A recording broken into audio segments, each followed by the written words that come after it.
if you swallow a nicotinamide riboside pill right now, Okay. hoping to, reverse your cellular aging and optimize your metabolism, your body will basically systematically dismantle and destroy almost the entire molecule in less than 3 minutes. Yeah, it's pretty brutal. It really is. Welcome to today's deep dive.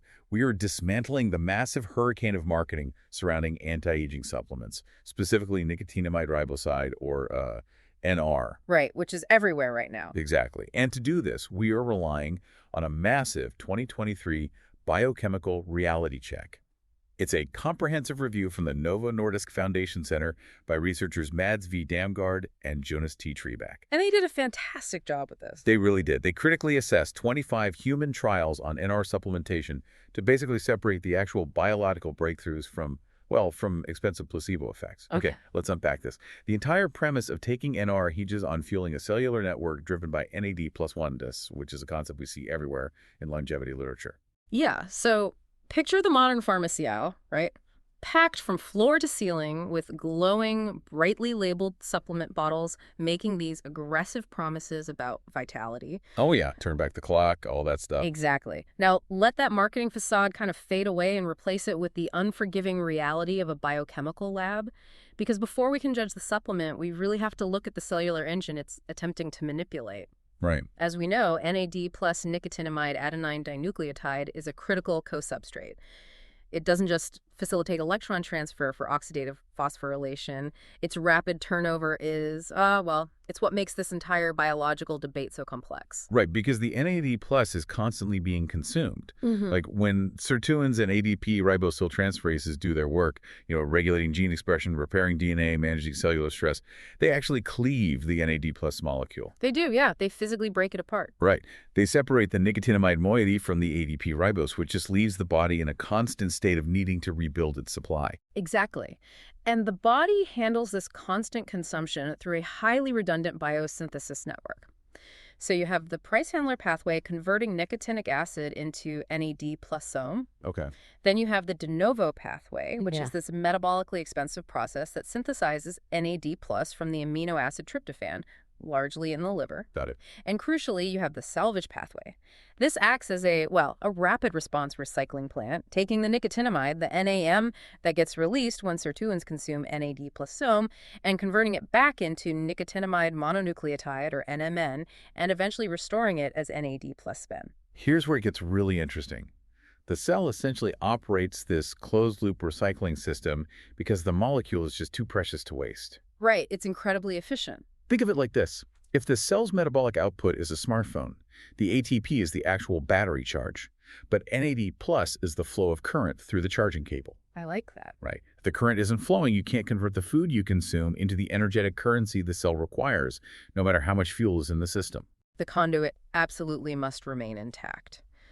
And the driving thesis of the longevity industry is that systemic NAD plus levels inevitably decline as we age, leading to, metabolic dysfunction, degraded tissue repair, and just overall cellular senescence. Right. So the marketed solution is oral NR supplementation, like swallow a pill, flood the salvage pathway with precursors, and restore the intracellular NAD plus pool to youthful levels. So if our cellular charging cables naturally fray as we age, does swallowing an NR pill simply replace them?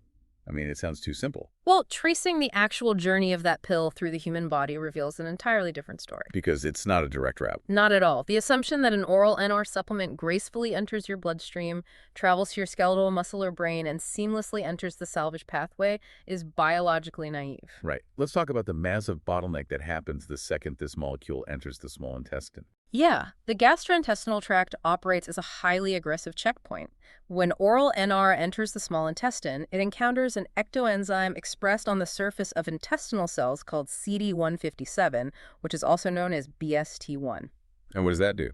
It rapidly cleaves the glycosidic bond of the NR molecule. It strips away the riboside moiety entirely, degrading the expensive NR molecule into plain, basic nicotinamide, or NM. Wait, which means the specialized precursor you paid a premium for is dismantled before it even crosses the intestinal wall. Exactly. It's like trying to smuggle a highly specific, valuable foreign currency into a country to make a targeted investment, but the border guards confiscate it at customs exchange it into a ubiquitous local currency, and tax you heavily on the transaction before you even leave the airport. That is a perfect way to look at it. And the border guards being the gut microbiota, which further complicate the whole process. Oh, right. The gut bacteria get involved, too. Oh, yeah. The bacteria in your microbiome take a significant portion of that newly formed NM and deamidate it, converting it into nicotinic acid, or Na. Yeah. Because of this dual-layered intestinal roadblock, the host enzymes and the bacterial metabolism, very little NR actually enters portal circulation in its intact native form. So almost none of it makes it. Right. The pharmacokinetic data is pretty startling. What minuscule fraction of intact NR does make it into whole blood has a half-life of roughly 3 minutes before it is degraded. 3 minutes. And the body now has to deal with this massive, sudden influx of basic NAM and NA that it didn't necessarily ask for. Exactly. The liver takes up the bulk of these broken pieces. But you can't just stockpile unlimited NAM, right? It has to be processed and excreted. And that excretion process actually places a hidden biological tax on the body's methyl donors. And that is a critical mechanism that is rarely discussed in the marketing materials. To safely excrete high levels of excess nicotinamide, the hepatic system must methylate it. Okay, break that down for us. Sure. It uses an enzyme called NNMT to attach a methyl group to the NM, creating N1-methylnicotinamide, or menim. It also creates downstream oxidized metabolites like me2py and me4py, which are then flushed out in the urine. Right. But the methyl groups required for this clearance process are pulled from the body's primary methyl donor, S-adenosylmethionine, or SAMJA. So by taking a massive dose of oral NR, you are basically forcing your liver to rapidly consume its methyl pool just to clear out the degraded waste products of the supplement. Precisely. And the body relies on that same methyl pool for critical functions like DNA methylation, neurotransmitter synthesis, and regulating homocysteine levels. Right. The metabolic cost of clearing this supplement could theoretically interfere with those essential pathways if the methyl pool becomes depleted. Wild. What's fascinating here is that it fundamentally reframes the data we see in certain clinical trials. Historically, some researchers have looked at skeletal muscle biopsies after high-dose NR supplementation and observed elevated levels of that methylated waste product, menim, inside the muscle tissue. And they published these findings as proof that the muscle was actively taking up the NR, claiming it represented a roaring, highly active NAD plus metabolism. But based on the enzyme distribution, skeletal muscle lacks the robust capacity to efficiently convert a massive deluge of NAM back into NAD plus NR. So the muscle isn't roaring, it's just dealing with a sudden waste management crisis. Exactly. The menim spike isn't a signal of optimized energy, it's a signal that the muscle is desperately trying to methylate and dispose of an unusable overload of NAM dumped into circulation by the pill. The physiology points to a disposal mechanism, not a metabolic enhancement. When we understand how aggressively the body works to dismantle and excrete oral NR, we have to look at the human clinical trials with a highly critical eye. Yeah, I mean, if the delivery system is this compromised, the resulting clinical data must be absolutely bulletproof to prove efficacy. Since the gut shreds this molecule before it ever reaches the systemic circulation, the only way we can believe the industry's sweeping claims is if the human trials are undeniably flawless. But when you look at the 25 human trials evaluated in this review by Damgard and Treback, the foundation completely crumbles. It really does. The most glaring issue across the literature is the widespread absence of properly matched placebo group. And without a placebo control in a dietary intervention, the observed outcomes are statistically meaningless. Yeah. You cannot isolate the pharmacological effect of the NR molecule from the well-documented placebo effect, the natural progression of time or lifestyle changes that organically occur when someone enrolls in a health study. Attributing every marginal improvement in an uncontrolled trial to the supplement itself is a severe departure from scientific rigor. So what does this all mean for the data we see in the headlines? Yeah. Because the review dissects a 2023 study by Lapato and colleagues on twins that perfectly illustrates this mathematical manipulation. Oh, the twin study. Yes. Right. In the placebo-controlled arm of their study, they attempted to demonstrate changes in body composition and metabolism. To analyze their data, they utilized a Wilcoxon signed rank test. But wait, they ran this test on a sample size of just 4 participants. Which is just incredible. Isn't it mathematically impossible to reach statistical significance with that test unless you have at least 6 people? How did they claim NR modifies gut microbiota based on that? You literally cannot achieve statistical significance with an N of 4 using that test, yet it was published as evidence. The authors of the review highlight that specific trial as a masterclass in overinterpretation. The placebo arm was mathematically void, but the methodological errors compounded in the non-placebo arm of the same study, where they claim that NR supplement beneficially modified the gut microbiota, specifically increasing the abundance of Faecalibacterium prausnitzii. But when you look at the supplementary data, that microbial shift didn't survive basic statistical correction. In microbiome studies, you are testing thousands of variables simultaneously, which practically guarantees false positives unless you apply multiple testing corrections. like a false discovery rate adjustment. Right. They ran the corrections, lost their statistical significance, and simply decided to report the uncorrected p-values instead. They deliberately sidestepped the rigorous data. To mask the lack of true statistical significance, they relied heavily on Cohen's d. And what does that do? Well, Cohen's d is merely a measure of effect size.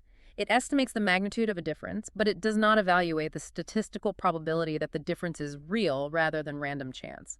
They used effect size to manufacture a narrative of efficacy, dismissing the lack of statistical significance as mere inter-individual variation. Wow.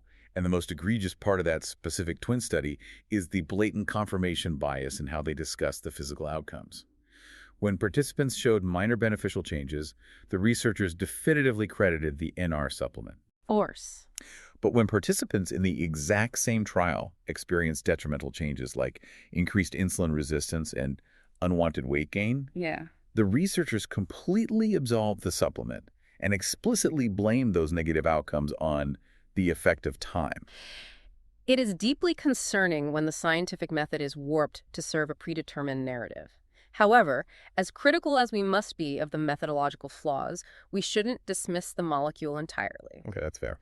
When we rigorously filter out the poorly designed trials and focus exclusively on the robust, placebo-controlled data, we do see targeted areas where NR demonstrates biological activity. Okay, let's focus on those glimmers of hope. If we toss out the exaggerated claims of effortless weight loss and instant cellular youth, the data from properly controlled studies by researchers like Zhu, Breakadal, and El Hassan confirms that oral NR is safe at standard dosages. Yes. And more importantly, it consistently reduces specific systemic inflammatory markers. The anti-inflammatory data is actually compelling. Across multiple trials, we see measurable reductions in circulating inflammatory cytokines, particularly interleukin-6, or IL-6, and interleukin-18, IL-18, within peripheral blood mononuclear cells. Oh, okay. This suggests that while the molecule might not be supercharging ATP production in healthy muscle, the circulating metabolites are modulating immune cell behavior and dampening systemic inflammation. Are we looking at this backward? Instead of treating NR as an everyday multivitamin for healthy people, should we be viewing it strictly as a targeted medical intervention for severe cellular stress, like heart failure or Parkinson's? That is a highly relevant question. The most fascinating data in this entire review actually comes from a phase 1 trial focusing on Parkinson's disease. Yes, in that trial, researchers utilized magnetic resonance spectroscopy to non-invasively measure NAD+ levels directly in the brains of the patients. They found that NR supplementation actually did increase brain NAD+ levels, and in the subset of patients whose brain NAD+ increased the clinical responders, they observed a corresponding improvement in Parkinson's symptoms. Wow. So it actually reached the brain in those cases. It did. And the mechanism there is vital to understand. Neurodegenerative conditions like Parkinson's involve extreme oxidative stress and mitochondrial dysfunction in specific neuronal populations. Under that level of pathological stress, the endogenous salvage pathway can become overwhelmed or functionally impaired. So the neurons are rapidly depleting NAD+ to manage the damage, outstripping the body's natural recycling capacity. Exactly. So in a state of severe neuroinflammation, flooding the system with precursors suddenly has a therapeutic effect because the baseline physiology is already failing. It completely recontextualizes the utility of the supplement. If we connect this to the bigger picture, the paradox resolves itself through the lens of homeostasis. Think about the dollar-up trials, which tested NR on the exact opposite end of the spectrum. Oh, right. The dollar-up group ran a highly rigorous 12-week placebo-controlled study on middle-aged, obese, insulin-resistant men. Yes. They gave them a massive dose, 2,000 milligrams of NR daily, and the result was an absolute flatline. There was zero effect on insulin sensitivity, zero effect on body composition, and zero change in mitochondrial respiration or lipid deposition in the skeletal muscle. Right, because the obese men in the dollar trial were metabolically unhealthy, but they were not suffering from a systemic critical collapse of the NAD plus salvage pathway. Okay, I see. Their baseline NAD plus networks were likely still intact and fully capable of maintaining cellular equilibrium. When you introduce 2,000 milligrams of a precursor into an intact system, the body does not aggressively upregulate energy production. It simply defends its homeostasis. Right. It degrades the excess NR, methylates the NAM, and excretes the waste. You can't force the system to overperform by simply flooding it with raw materials it doesn't currently need. Exact. Because solo NR was producing these underwhelming metabolic results in healthy people, some supplement manufacturers decided to create a cocktail. They pivoted away from standalone NR and started heavily marketing a proprietary blend, combining nicotinamide riboside with a compound called pterostilbene, or PT. The NRPT combination. Yeah, pterostilbene is a dimethylated analog of resveratrol, structurally similar, but with higher bioavailability. Okay. The rationale is that combining an NAD plus precursor with a sirtuin activator would create a synergistic metabolic effect. However, rather than clarifying the clinical picture, the introduction of this cocktail created a severe methodological mess. Because the logic of the trial designs for the NRPT cocktail is fundamentally flawed. You look at the Dellinger studies on non-alcoholic fatty liver disease, or the EH301 trial exploring its effects on ALS. The researchers administered the NR and PT combination and reported some minor subgroup-specific improvements, like slight reductions in hepatic fat fraction. But they only tested the cocktail against a placebo.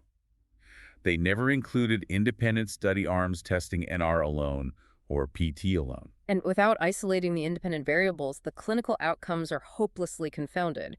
If hepatic fat is reduced, you have no scientific basis to attribute that reduction to the NR, the PT, or the specific interaction between the two.